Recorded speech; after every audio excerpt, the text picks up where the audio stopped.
Hello दोस्तों, आइए शुरुआत करते हैं एक नया टॉपिक आनुवांशिकी जनकों से संतानों तक, जिसे इंग्लिश में कहा जाता है heredity from parents to offspring.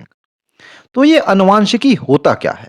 तो देखिए दोस्तों, जनकों से संतानों तक लक्षणों का पीढ़ी दर पीढ़ी पहुंचना आनुवांशिकी या इंग्लिश में कहें तो हेरिडिटी कहलाता है।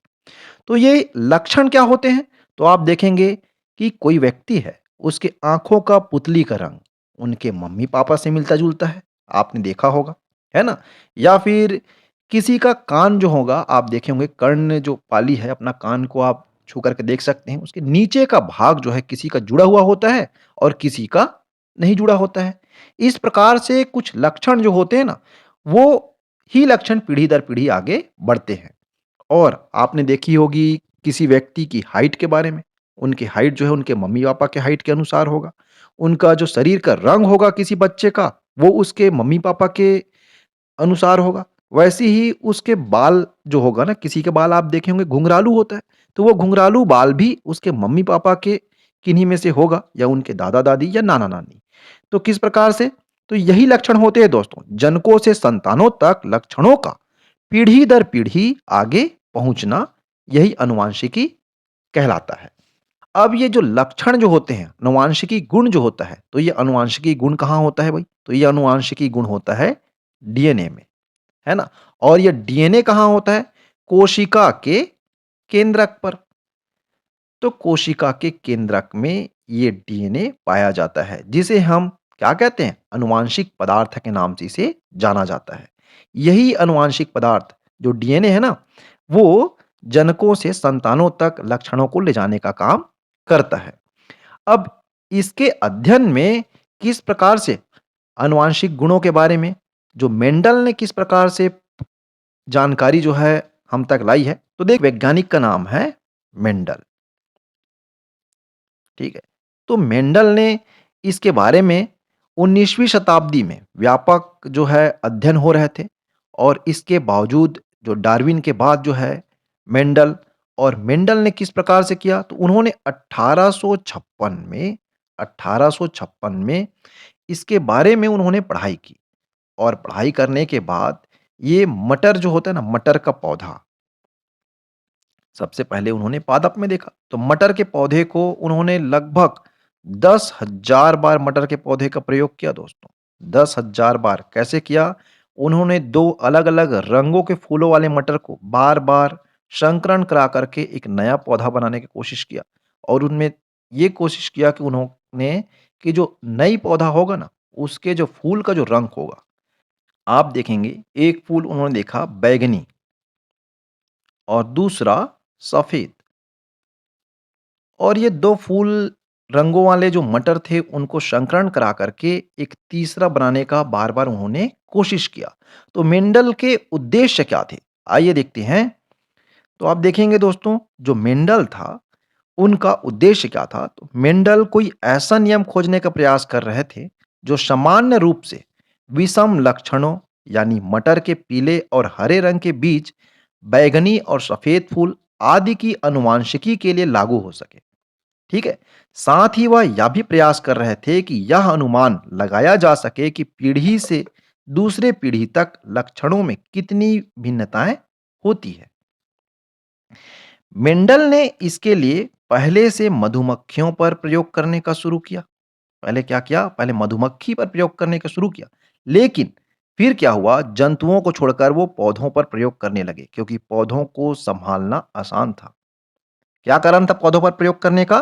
क्योंकि पौधों को सँभालना आसान था। तो अपने प्रयोगों में उन्होंने मटर के पौधों का चुनाव किया। तो क्यों मटर के पौधों का चुनाव किया? तो देखिए दोस्तों, जो मटर के जो पौधे होते हैं ना, वो मटर एक वर्षीय पौधा है। एग्ज़ाम में कभी आता है कि मटर के ही पौधों का क्यों चुनाव किया गया? तो आप लिख सकते हैं मटर जो है एक वर्षीय पौधा होता है और जीवन चक्र छोटा होने के कारण इसकी अनेक पीढ़ियों का अध्ययन सरलता से किया जा सकता है। इस वजह से दूसरा कारण था, इनमें पर परागण कराया जा सकता है, जिससे संकरण होता है। तीसरा, सामान्यतः मटर में स्वपरागण एवं निषेचन होता है, जिससे पीढ़ी दर पीढ़ी इसके लक्षण शुद्ध बने रहते हैं। इसका पौधा द्विलिंगी होता है, द्विलिंगी पौधा होने का मतलब एक ही में द्विलिंग पाया जाता है ना? नर जननांग और मादा जननांग पुष्प के एक ही पुष्प में पाया जाता है। यदि इसमें पुमंग को हटा दिया जाए, तो वह एक लिंगी के समान व्यवहार करता है। पांचवा कारण, संकरण से प्राप्त संकर पौधे पूर्णतः जनन योग्य होते हैं। ये पांचवा कारण था। और छठवां कारण, मटर में काफी स्पष्ट विपरीत लक्षण दिखलाई पड़ते हैं दोस्तों।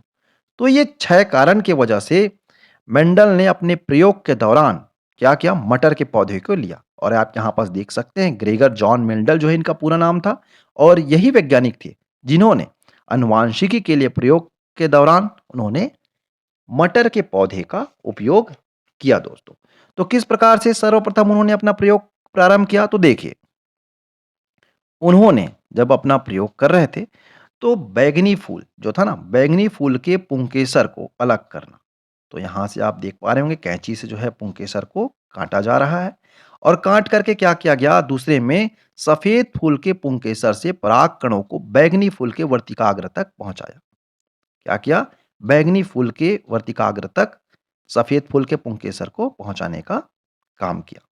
तीसरे में आप देखेंगे अंडाशय तथा निषेचित अंडाणु का फली के परिपक्व होना। और उससे जो है उसे पौधे के रूप में लगाया और एक फली के रूप में जो है वो क्या हो गया, परिपक्व हो गया। और परिपक्व होने के बाद फली से प्राप्त बीजों को उगाना। इससे जो है बीज जो प्राप्त हुए ना उसे उगाया। और संतति का परीक्षण सभी बैंगनी फूलों में। तो परीक्षण के दौरान उन्होंने क्या देखा, सभी जो फूल हुए वो बैंगनी फूल आपको दिखलाई पड़ रहे हैं। इसी को जो है उन्होंने F1 जनरेशन नाम दिया। इस प्रकार से अपना प्रयोग उन्होंने कंप्लीट किया। अब देखते हैं तो प्रयोग करने के बाद उन्होंने क्या देखा, तो परिणाम के आधार पर जो है प्रयोगों में मेंडल ने अनुमान लगाया। यह अनुमान लगाया कि प्रत्येक लक्षण को दर्शाने के लिए 2 कारक होते हैं। उन्होंने क्या अनुमान लगाया, प्रत्येक लक्षण को दर्शाने के लिए 2 कारक होते हैं। तो 2 कारक कौन-कौन से दोस्तों? तो एक तो होता है प्रभावी कारक। कौन-सा? पहला प्रभावी कारक, जिसे हम डोमिनेंट कहते हैं।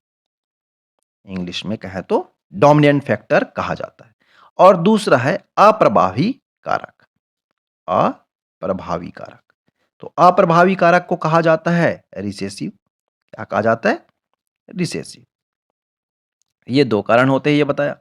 दूसरा देखिए, प्रजनन के दौरान हर जनक के 2 कारकों में से एक कारक संतान को मिलता है और इस प्रकार संतान में कारकों का एक नया जोड़ा बनता है। तीसरा, विपरीत गुणों के 2 जोड़ी कारकों में से एक प्रभावी और दूसरा अप्रभावी होता है दोस्तों। इस प्रकार से उन्होंने अनुमान लगाया। इस दौरान उन्होंने आपने देखा कि बैंगनी फूल मतलब मटर के बैंगनी फूल और सफेद फूल, ये दोनों प्रकार के फूलों को क्या किया, आपस में संकर करा करके एक तीसरी प्रकार की प्रजाति बनाने की उन्होंने कोशिश की। प्रजाति मतलब तीसरे प्रकार के फूल लगे, ऐसा पौधा बनाने का उन्होंने कोशिश किया। इस दौरान उन्होंने देखा, देखिए इस दौरान उन्होंने देखा 25% पौधे पहली पीढ़ी के बैंगनी फूलों से। तो 25% पौधे जो है बैंगनी फूल से लिया पहली पीढ़ी के।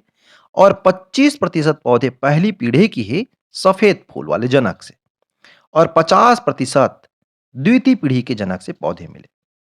और मेंडल के इस प्रयोग से विषम रूप के कारक मतलब हेट्रोजाइगस फैक्टर, हेट्रोजाइगस और समरूप कारक होमोजाइगस फैक्टर उन्हें प्राप्त हुआ। तो हेट्रोजाइगस मतलब विषम रूप, उनसे जो है भिन्नता बहुत अधिक होना, ये विषम है ना, हेट्रोजाइगस कहलाता है। उसी प्रकार से समरूप, उसी समानता रखने वाले जो कारक है।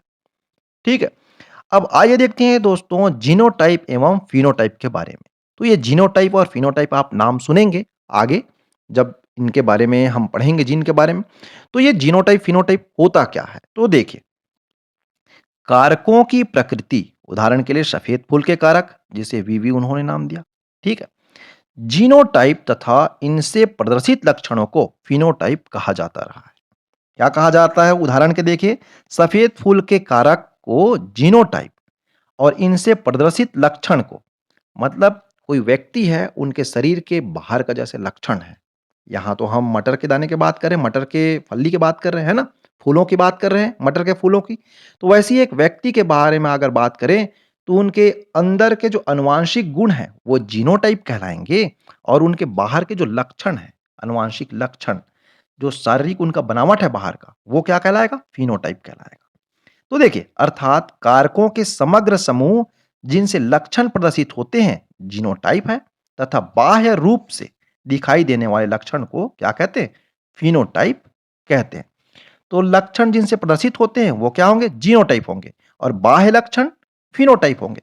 मगर वैज्ञानिक ए जॉनसन ने पहली बार जब सन 1909 में विविधता संबंधित अध्ययन में अपने परिचय में इन शब्दों का प्रस्तावित किया तो उन्होंने लिखा जीन युग्मक यानी गैमेट्स जीन या उनके मेल से बने कोशिका में पाए जाने वाले कारकों की इकाई और समग्र जीन युग्मक या कोशिका का जीनोटाइप। क्या बताया गया?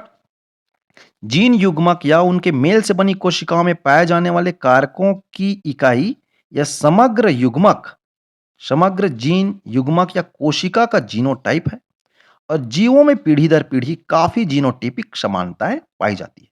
एक जैसे जीनोटाइपिक समानता वाले जीवों में विभिन्न पर्यावरण के प्रभाव से उत्पन्न विभिन्न प्रकार फिनोटाइप होते हैं दोस्तों। तो क्या बताया जा रहा है? एक जैसे जीनोटाइप समानता वाले जीवों में विभिन्न पर्यावरण के प्रभाव, मतलब आप देखेंगे जिनके जीन जो है एक जैसे रहेंगे, मतलब दो व्यक्ति हैं या दो भाई हैं, है ना? उनके माँ-बाप जो है एक ही है।